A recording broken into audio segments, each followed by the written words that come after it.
Hello guys, मैं सुरेश कुमार आपका स्वागत करता हूं एजुकेशनल स्टडी पॉइंट आई में। मैं आज पुनः SCRT क्लास 6 जो है इसकी चैप्टर 8 यानी इकाई 8 लेकर आया हूं। जंतु की संरचना व कार्य, यानी जितने भी एनिमल होते हैं उनके स्ट्रक्चर यानी उनकी जो संरचना है, जंतुओं की जितने भी एनिमल होते हैं उनके क्या क्या कार्य हैं, संरचना क्या है, उन सारी बातों को हम इस पाठ में आपको बताएंगे ताकि आप समझ सकें कि छोटी सी कक्षाओं के जो आप समझते हैं उसमें ऐसे प्रश्न इसमें समाहित हैं जो आपको कई बार कॉम्पिटिटिव एग्जाम में मिलते हैं, लेकिन उनके उत्तर आपको भली भांति नहीं पता होते हैं। तो इनको आप, ये विज्ञान की श्रृंखला जो हम चला रहे हैं, इसको बेसिक तरीके से आप समझते चले जाइए, आपको सारी बातें जड़ से समझ में आती चली जाएंगी। इसमें वैसे प्रश्न छुपे होंगे जो आपको लगेगा कि क्या इस छोटी सी कक्षाओं में भी ऐसे प्रश्न हो सकते हैं। हाँ हैं।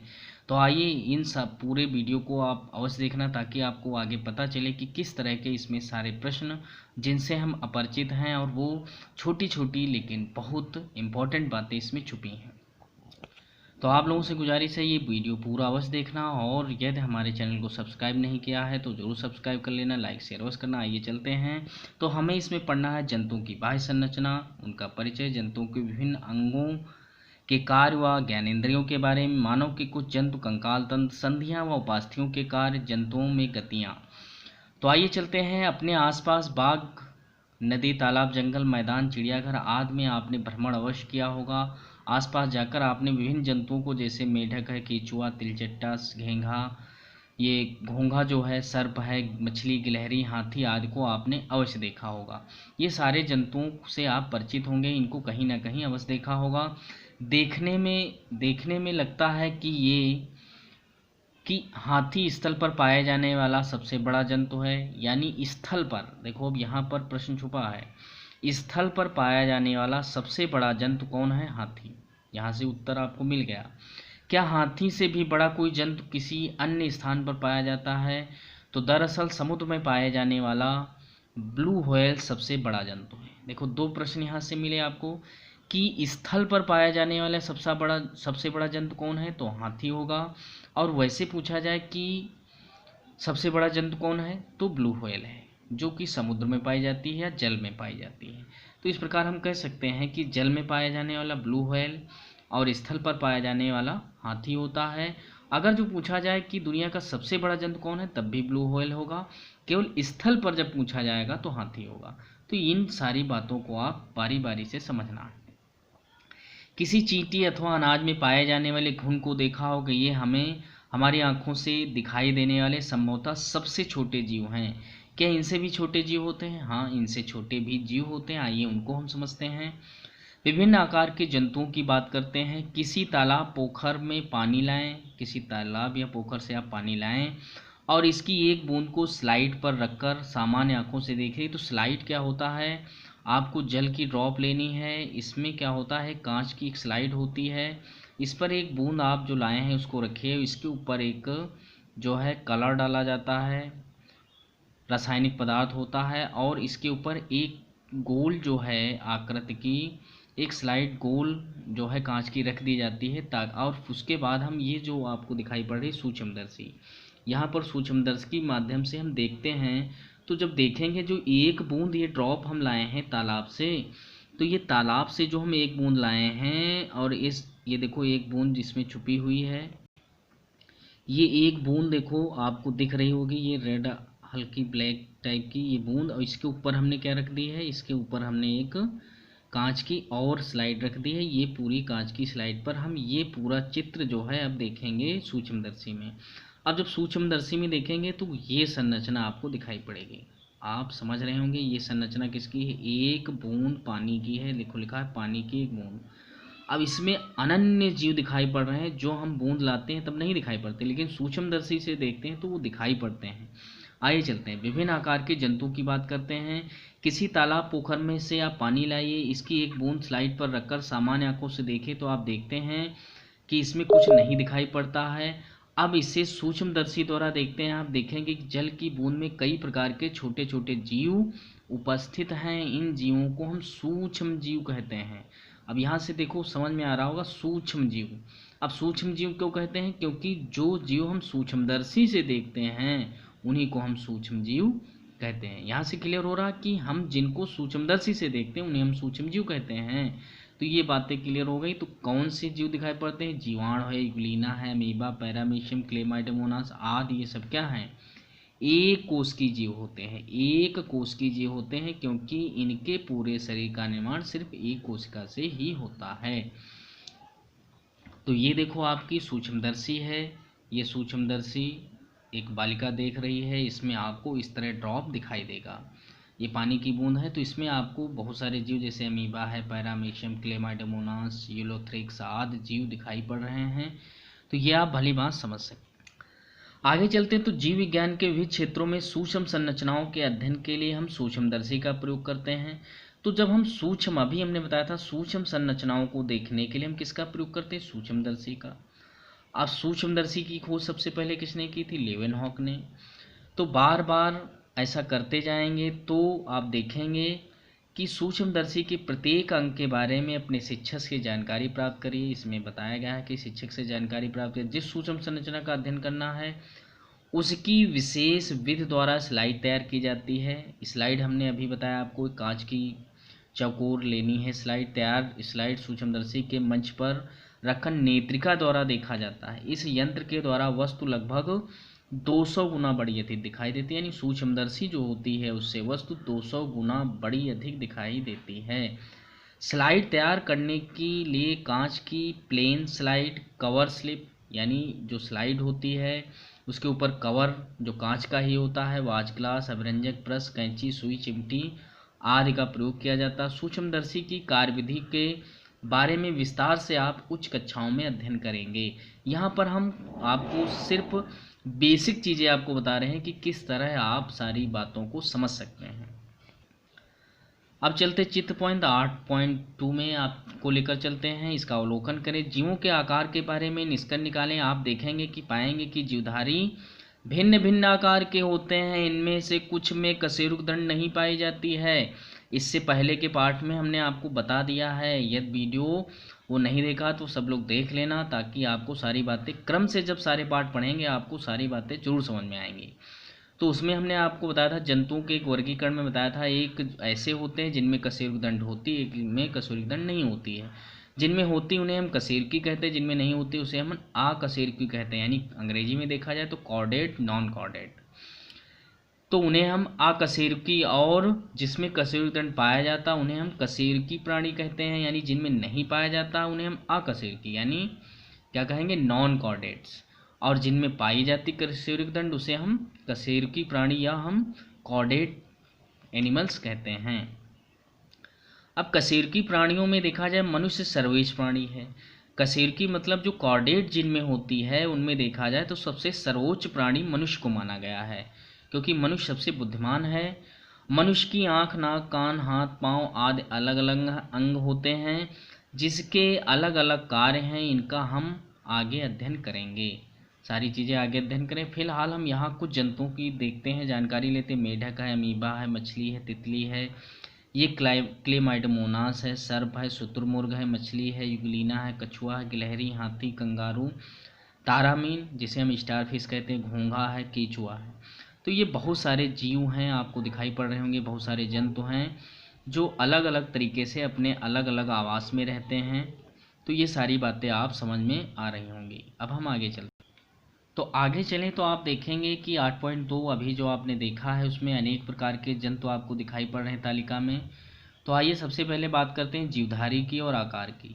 अमीबा का आकार अनियमित होता है क्योंकि इसका कोई भी आकार निश्चित नहीं होता है, इसीलिए हम क्या कहते हैं, अनियमित होता। तारामीन का किस प्रकार का होता है, स्टार टाइप का होता है, यानी सितारा टाइप का होता है, इसीलिए हम तारामीन कहते हैं। केचुआ का बेलनाकार होता, बेलन के समान होता। मछली जो है नाव का आकार की होती है। इस प्रकार हम सभी जीवधारियों के आकार की भी संरचना को समझ सकते हैं। तो आपने देखा कि एक कोशिका में वो सभी क्रियाएं होती हैं जो अन्य बहुकोशिकीय जीवों में होती हैं। आइए चलते हैं हम जंतुओं के विभिन्न अंगों और उनके कार्यों में। अब यहाँ पर बात समझनी कि विभिन्न अंगों की बात कर रहा, तो अंग किसमें होंगे, अंग और सिर्फ किसमें होंगे, बहुकोशिकीय में। किसमें होंगे, बहुकोशिकीय जीव में होंगे। यानी जो बहुकोशिकीय जीव होते हैं उनमें अंग होते हैं, क्योंकि एक कोशिकी में सिर्फ एक ही कोशिका होती है तो उसमें कोशिकांग तो होंगे लेकिन उनमें विभिन्न अंग नहीं होंगे, क्योंकि अंगों के बनने के लिए क्या होगा, कोशिकाओं का समूह होगा, कोशिकाओं के समूह से ऊतक बनेगा और ऊतकों के झुंड से या समूह से बनता है अंग। अब चलते हैं हम पाचन अंग को समझते हैं, यानी पाचन अंग क्या होते हैं। तो ऐसे अंग जो पाचन में सहयोग करते हैं उसी को हम पाचन अंग कहते हैं। तो ये पाचन अंग कहलाते हैं। इसको हमने पाचन को बहुत अच्छे तरीके से एनसीईआरटी कक्षा 10 की बुक से हमने इससे पहले पब्लिश कर दिया है। जिन लोगों ने नहीं देखा है तो उसे देख लेना। आगे चलते कक्षा 10 में अध्यापक ने मीना से पूछा कि आज सानू क्यों नहीं आया है। मीना ने कहा आज हमारे पेट में दर्द हो रही है इसलिए वह नहीं आया है। मीना की जिज्ञासा हुई कि आखिर सानू के पेट में दर्द का क्या कारण हो सकता है। क्या उसने भोजन नहीं किया है या कुछ ज़्यादा खा लिया है। उसने अपने अध्यापक से पूछा कि भोजन को हमें रोज रोज आवश्यकता क्यों होती खाने की। अध्यापक ने मीना को बताया कि शरीर की वृद्धि, यानी हम भोजन क्यों खाते हैं, क्योंकि वृद्धि और ऊर्जा की आवश्यकता होती है इसलिए हम भोजन। अब प्रश्न उठता है कि क्या भोजन शरीर की कोशिकाओं में सीधे पहुंचकर ऊर्जा उत्पन्न कर सकता है। ऐसा नहीं हो सकता, क्योंकि भोजन का घुलनशील रूप में बदलना कोशिकाओं तक पहुंचाने के लिए आवश्यक होता है। यानी कोशिकाओं तक तब पहुंचेगा जब भोजन घुलनशील बनेगा, और जब हम खाते हैं क्या होता है, अघुलनशील। यानी अघुलनशील भोजन को घुलनशील भोजन में बदलने की क्रिया क्या कहलाती, पाचन कहलाती है। तो आगे चलते हैं। तो कोशिकाओं, यहाँ बेसिक तरीके से सबसे पहले जड़ से आपको सारी बातें समझा रहे हैं। इसके आगे आप अन्य जो ऊंची कक्षाओं में जाएंगे, ऊंची कक्षाओं के जब हम वीडियो पब्लिश करेंगे तो उसमें आप अच्छी तरीके से सारी बातें समझ जाएंगे। तो प्रोटीन, वसा, मंड, विटामिन, लवण, ये सारे क्या हैं, भोजन में पाए जाने वाले क्या हैं, ये अवयव हैं। और इनमें प्रोटीन, मंड, वसा पानी में अघुलनशील है। यानी प्रोटीन, मंड क्या होता है, कार्बोहाइड्रेट, और वसा, ये तीन जो है जटिल पदार्थ हैं, ये अघुलनशील होते हैं। बाकी विटामिन, खनिज आदि ये सब मिल जाते हैं।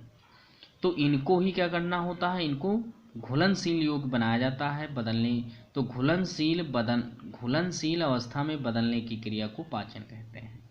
तो मनुष्य में यह क्रिया विभिन्न अंगों द्वारा संपन्न होती है। तो आपने समझा है कि हम समझ रहे हैं यहाँ पर पाचन अंग, यानी पाचन में कौन सहायक होते हैं। तो यानी जो पाचन क्रिया में सहयोग देते हैं उन अंगों को हम पाचन अंग कहते हैं। तो इसमें देखा जाए तो सबसे पहले मुख गुहा, यानी जिसे आप मुंह कहते हैं, जिसमें दांत, जीभ, लार ग्रंथियाँ आदि होती हैं। फिर भोजन आपका भोजन नली में पहुंचता है, जिसे हम ग्रास नली कहते हैं, ओसोफेगस। और आमाशय होता है, छोटी आंत, बड़ी आंत, मलाशय और गुदा। तो इस प्रकार आपने देखा यहाँ पर ये पाचन है। आपका मुंह आपका सबसे पहले दिख रहा है, मुंह से यहाँ पर भोजन नली यानी ग्रास नली, ग्रास नली से भोजन पहुँचता है आमाशय में, और आमाशय में यहाँ पर सी आकार की संरचना ग्रहणी है, ग्रहणी से ग्रंथियाँ जुड़ी है, यकृत, यहाँ पर इसमें पित्ताशय होता है, यहाँ पर नीचे की ओर यहाँ होती है कौन सी ग्रंथि, अग्न्याशय। फिर आपको लेकर चले तो आपका भोजन पहुँचता है छोटी आंत में, और छोटी आंत से पहुँचता है बड़ी आंत में, बड़ी आंत से यहाँ पर मलाशय है, मलाशय से गुदाद्वार। इस प्रकार ये पूरी पाचन की प्रक्रिया हो जाती है। यही आपके पाचन में सहयोग देते हैं, इन्हीं को हम पाचन अंग कहते हैं। तो यह सभी पाचन अंग कहलाते हैं। इससे संबंधित दो पाचन ग्रंथियाँ भी होती हैं। हमने अभी आपको बताया था किससे जुड़ी होती हैं, ग्रहणी से। ये आपका ग्रहणी है, इसी ग्रहणी से जुड़ी होती दो ग्रंथियाँ, एक तो यकृत हो जाएगी और यहाँ पर जुड़ी होती है पत्ती के समान संरचना होती है जिसे हम कहते हैं यकृत, यहाँ पर इसे हम कहते हैं अग्न्याशय। तो यकृत हो जाएगा। यह मनुष्य के सबसे बड़ी ग्रंथ है, यानी मनुष्य में पाई जाने वाली सबसे बड़ी ग्रंथ है। ये भी कई बार प्रश्न पूछा गया है कि मनुष्य में पाई जाने वाली सबसे बड़ी ग्रंथ कौन है, तो सबसे बड़ी ग्रंथ कौन सी हो जाएगी, यकृत। यह चॉकलेट के गहरे रंग गुलाबी रंग की होती है, इससे पित्त का निर्माण होता है। तो यानी यकृत से कौन सा रस निकलता है, पित्त रस। अब है अग्न्याशय, दूसरी ग्रंथ। अग्न्याशय हल्के गुलाबी रंग की ग्रंथ है, यह इससे अग्न्याशयी रस स्रावित होता है। और अग्न्याशय ग्रंथ जो है ये है हमारे शरीर की दूसरी सबसे बड़ी ग्रंथ है। इसमें नहीं लिखा है लेकिन आप समझ लीजिए, दूसरी सबसे बड़ी ग्रंथ। इसके आगे चले तो पाचन अंग व पाचन ग्रंथियां मिलकर पाचन तंत्र बनाती हैं। इन पाचन ग्रंथों में पाचक रस स्रावित होता है। ये पाचन रस ही रासायनिक क्रिया द्वारा भोजन में उपस्थित कौन से जटिल कार्बनिक पदार्थ होते हैं, प्रोटीन, कार्बोहाइड्रेट यानी मंड और वसा, ये तीन पदार्थ जो हैं जटिल कार्बनिक पदार्थ हैं इनको सरल घुलनशील अवस्था में परिवर्तित किया जाता है, और जब बदल जाते हैं तो ये सरल पदार्थ आहार नाल में कोशिकाओं द्वारा अवशोषित हो जाते हैं। किस अंग द्वारा? छोटी आंत में। यदि हम आवश्यकता से अधिक भोजन लेते हैं तब इन पाचन ग्रंथियों से पाचक रस स्राव भी प्रभावित होगा। यानी हम पाचन ग्रंथियों का स्राव कब प्रभावित होगा? जब अधिक भोजन लें या कम भोजन लें, जिससे भोजन ठीक से नहीं पचता है और हमारे पेट में दर्द होने लगती है। अध्यापक की यह बात मीना के समझ में आ गई। एक कोश की संरचना वाले सूक्ष्मजीव जैसे अमीबा है, पैरामीशियम में भोजन का पाचन कोशिका में होता है। केचुआ, तिलचट्टा आदि जंतुओं में आहार नाल तो होती है, परंतु आहार नाल के सभी भाग नहीं होते हैं। मछली, मेढक, छिपकली, पक्षी सभी स्तनधारी जंतुओं में पूर्ण विकसित आहार नाल होती है। यानी केचुआ ये सब क्या है, तिलचट्टा क्या है, ये आ का शरीर के हैं। इनमें आहार नाल तो पाई जाती है लेकिन अविकसित होती है, यानी पूर्ण रूप से अंग नहीं पाए जाते। जबकि जो स्तनधारी हैं, विकसित जंतु हैं, उनमें पूर्ण विकसित आहार नाल पाई जाती है, यानी पूरा पाचन तंत्र उपस्थित होता है। तो इस प्रकार आपने देखा सबसे पहले भोजन का पाचन कहाँ होता है, कैसे होता है, ये सारी बातें आपने समझी। और ये हम बेसिक तरीके से, आप छोटी कक्षा के हैं इसलिए आप सारी बातें आप समझिए। फिर इससे आगे आप इससे ऐसे प्रश्न मिलेंगे जो आप वाकई में कहेंगे कि हाँ, इसमें प्रश्न बहुत सारे छुपे हुए हैं। श्वसन अंग की बात करते हैं। इस बात से आप भली बात परिचित हैं कि बिना श्वसन से कोई प्राणी जीवित नहीं रह सकता। श्वसन में क्या होता है? ऑक्सीजन युक्त वायु को अंदर खींचा जाता है, कार्बन डाइऑक्साइड युक्त वायु को बाहर निकाला जाता है, जिसे हम श्वसन कहते हैं। ऑक्सीजन युक्त वायु को अंदर लेना अंतः श्वसन है, यानी जिसे हम निःश्वसन कहते हैं। कार्बन डाइऑक्साइड युक्त बाहर निकाला उच्छ्वसन कहलाता है या निःश्वसन कहलाता है। यह एक सतत प्रक्रिया है जो प्रत्येक जीव में जीवन पर्यंत चलती रहती है। जंतुओं में श्वसन क्रिया विभिन्न अंगों द्वारा संपन्न होती है। जैसे मछलियों में श्वसन क्रिया किसके द्वारा होती है? क्लोम यानी गिल्स द्वारा होती। कीट पतंगों, तिलचट्टों में, मक्खी तितली में वायु कुबिकाओं द्वारा। देखो यहाँ से बहुत सारे प्रश्न आपको मिल रहे होंगे। तो मछलियों में देखा आपने श्वसन किसके माध्यम से होता है? क्लोम द्वारा, गिल्स द्वारा। जबकि कीट पतंगों, तिलचट्टा, मक्खी, तितली आदि में किसके द्वारा होता? वायु नलिकाओं द्वारा होता। पक्षियों में फेफड़ों द्वारा होता है। पक्षियों में फेफड़ों में वायुकोश होते उनके द्वारा, और वायुकोशों द्वारा तथा स्तनधारियों जैसे मनुष्य में फेफड़ों द्वारा श्वसन होता है। अब इसमें जो मनुष्य में होता है, मनुष्य विकसित जीव है, तो इसमें क्या होगा? इसमें श्वसन अंग होंगे। तो इसमें नासिका होती, नासामार्ग, कृष्णी, कंठ, श्वास नली, श्वसनिकाएं, फेफड़े आदि जो हैं सारे श्वसन तंत्र कहलाते हैं। ये सारे अंग क्या कहलाएंगे? श्वसन तंत्र कहलाते हैं। मिलाकर सारे कोशिकाओं, सारे ये अंगों का समूह श्वसन तंत्र कहलाता है, जो श्वसन में भाग लेते हैं। आगे चलते हैं। हम यहाँ बेसिक तरीके से सारी बातें समझ रहे हैं, संरचना को समझ रहे हैं जीवों के। फिर है हृदय।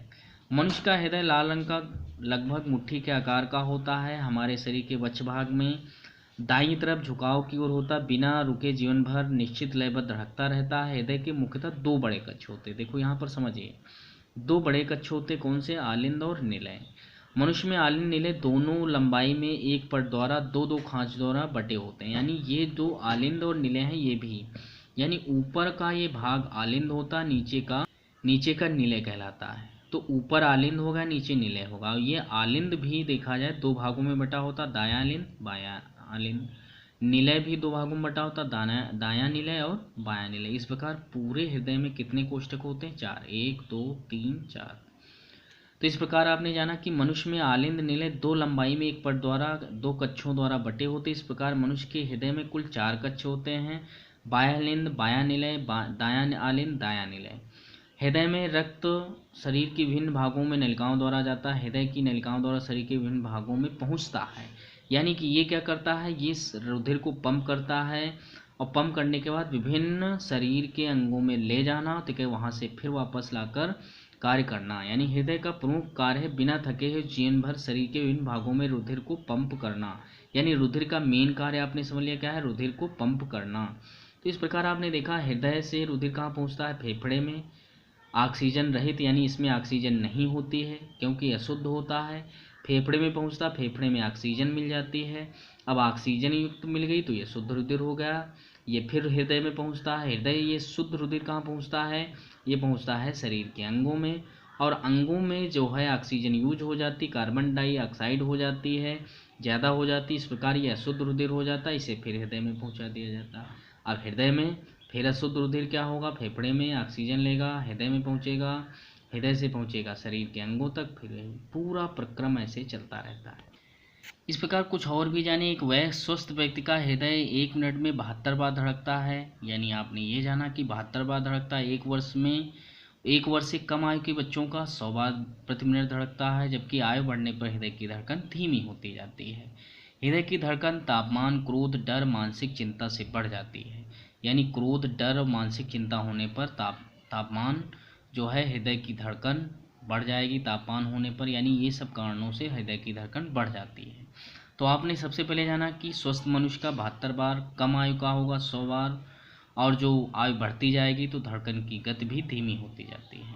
आगे चलते हैं। वृक्क का कार्य क्या है। वृक्क हमारे शरीर में एक ऐसा अंग है जो रुधिर को शुद्ध करता है, छानने का काम करता है। आप जानते हैं कोशिकाओं में अपशिष्ट पदार्थ होते हैं, अधिकांश ये पदार्थ विषाक्त होते हैं, विष युक्त होते हैं। इनमें कार्बन डाइऑक्साइड गैस जो श्वसन से बाहर निकलती है। इसी प्रकार कुछ अपशिष्ट पदार्थ, तो इसके अतिरिक्त देखा जाए इसमें इसे बाहर निकालना जरूरी होता है क्योंकि ये अपशिष्ट पदार्थ हानिकारक होते हैं। इसी प्रकार कुछ अपशिष्ट पदार्थ द्रव के रूप में निकलते हैं। इस प्रकार बाहर निकालने के कार्य विशेष अंग द्वारा किया जाता है। इसी को हम उत्सर्जी अंग कहते हैं। यानी ऐसे अंग जो हमारे शरीर से हानिकारक पदार्थों को बाहर निकालते हैं उत्सर्जी अंग कहलाते हैं। तो मनुष्य में 2 वृक्क होते हैं। वृक्क क्या होता है, वृक्क को हम अंग्रेजी में किडनी कहते हैं या गुर्दा भी कहते हैं। तो ये सेम के बीज के आकार के होते हैं। ये देखो आपको दिख रही होगी, सेम के बीज के आकार के 2 वृक्क होते हैं। बैक साइड में आपके होते हैं 2 गुर्दा, कमर साइड में। तो इस प्रकार वृक्क क्या करता है, देखो यहाँ से छोटी छोटी किताबों से प्रश्न मिल रहे हैं। वृक्क में रक्त छनता है, यानी रक्त छानने का कार्य होता है, जिससे रक्त से यूरिया निकालकर मूत्रवाहिनी व मूत्राशय के माध्यम से मूत्र के रूप में शरीर से बाहर निकलने का कार्य करती है। मनुष्य में वृक्क, मूत्रवाहिनी, मूत्राशय, मूत्रमार्ग उत्सर्जी अंग हैं। इन अंगों को मिलकर उत्सर्जन तंत्र का निर्माण होता है। आप देखेंगे यहाँ पर आपको दिख रहे होंगे 2 वृक्क होते हैं हमारे शरीर में। ये नली दोनों से जुड़ी हैं। नली को मूत्रवाहिनी कहते हैं। ये आपको बड़ा सा भाग मूत्राशय दिख रहा है जहाँ पर मूत्र एकत्रित होता है, और ये मूत्रमार्ग है, यहाँ से शरीर से बाहर निकल जाता है। तो इस प्रकार देखा जाए यही आपको छानने का कार्य करता है। तो आप देखेंगे कैसे छाना जाता है, ये आपको ऊंची कक्षाओं का जब हम वीडियो लाएंगे आगे तो आपको बताएंगे। आगे चलते, क्या आप जानते हैं कि अमीबा, स्पंज, हाइड्रा, केचुए उत्सर्जन कैसे होता होगा। कुछ और भी जाने। वैक्स तथा एवं स्वस्थ मनुष्य के गुर्दे का भार लगभग 150 ग्राम होता है। एक वयस्क व्यक्ति सामान्यतः 24 घंटों में 1 से 1.8 यानी 1 से लेकर लगभग 1.25 लीटर तक मूत्र बाहर निकालता है 24 घंटे में। इनमें से 95% जल होता है, 2.5 यूरिया होती है, 2 अन्य पदार्थ होते हैं, और साथ में इसमें क्या होता है, यूरोक्रोम। तो इस प्रकार आप प्रतिशत को भी, मूत्र की संरचना को भी समझ गए। वृक्क के निष्क्रिय हो जाने पर कृत्रिम वृक्क द्वारा रक्त का नियमित रूप से छानकर उसमें से अपशिष्ट पदार्थों को निकाला जाता है। इस क्रिया को डायलिसिस कहते हैं। यानी वृक्क जो है, जो वृक्क होता है वो जो हानिकारक पदार्थ होते हैं उनको छानता है। इस छानने की क्रिया को क्या कहते हैं, डायलिसिस। देखो ये यहाँ से प्रश्न आया, डायलिसिस। और कृत्रिम रूप से भी क्रिया होती है डायलिसिस की, यानी वृक्क को, रुधिर को छाना जाता है, उसे क्या कहते हैं, तो डायलिसिस। फिर है जनन अंग। तो जनन अंग को समझना है तो इस प्रकार आप जनन को हम आगे के वीडियो में लेकर आएंगे, क्योंकि वीडियो बहुत धीरे धीरे बड़ा हो जाएगा। इसीलिए सबसे पहले आप इतना समझिए, फिर इसके आगे हम पुनः आपके इसका आगे का पार्ट लेकर आएंगे। तब तक आप यहाँ तक वीडियो को देखा, धन्यवाद। उम्मीद करते हैं आपको समझ में आया होगा, और सारी बातें आप पढ़ते चले जाइए, कई बार देखते चले जाइए, नोट्स तैयार करते रहिए। आपको सारी बातें बहुत अच्छी तरीके से समझ में आती चली जाएंगी। धन्यवाद और साथ में नमस्कार।